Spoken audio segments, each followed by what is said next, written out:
it show me or not? Okay. Have you ever woke up one day and realized, is this all that life is about? My name is Julie Howell. This is my softball, and I'm here to tell you about my personal experience in the life of softball. First, I'll tell you about how the game of softball initially became what seemed to be my sole purpose in life for over 15 years. Then, I'll explain to you my reasoning for behind the decision I made to focus more on a social life, one that I hadn't had much of for the most part of my adolescence and teenage years. I began playing when I was 7 years old, and by the time I was entering 3rd grade, a coach of mine decided to try me out as pitcher. From that day on, pitching began to engulf my life. I began traveling an hour away twice a week to visit a coach who specialized in the technique of pitching softball. That cycle remained a major part of my life as I did so, pitching coach after pitching coach, until I was about 15 years old.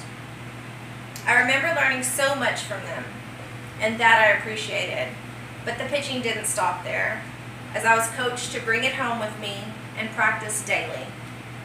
My daily routine included over 100 pitches a day, every day. My dad expected me to be the best. I learned a lot from softball. I learned that sometimes you have to sacrifice certain aspects of your life in order to achieve your goals. I was also taught discipline, something I've always attempted to live by in order to accomplish the more important things in life. Now that I've told you about how it all started, I'm going to talk to you about my decision to start focusing on a more social life. I began to realize that having a father who lived vicariously through me in my softball career wasn't the healthiest thing for him nor myself.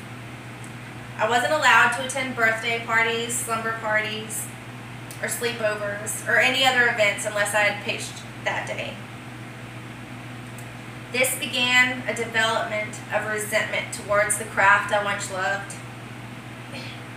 My father's involvement became such an issue that there were times he would approach the mound during the middle of an inning, unannounced, to scold me for my lack of focus.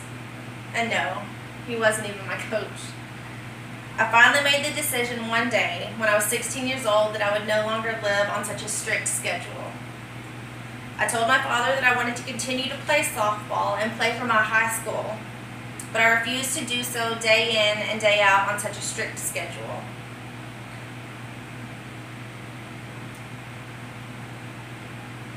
In doing this, I began to find myself happier than I had been in a long time. I began spending more time with the people I love and getting to know my friends on a deeper level. As I mentioned before, my early years of life were consumed by a constant pressure to be the best, one with constant travel and a never-ending practice schedule that I began to resent. I then opened up about my decision to focus more on myself and the beginning of a more social, more fulfilling life. I will never forget all the life lessons I was taught throughout my softball career, ones that I will forever cherish and hold dearly to my heart. But if I could leave you with one word of advice, it would be to take life as it comes, fight through the discomfort, remember to stand tall, and always put yourself first. Remember to make you happy.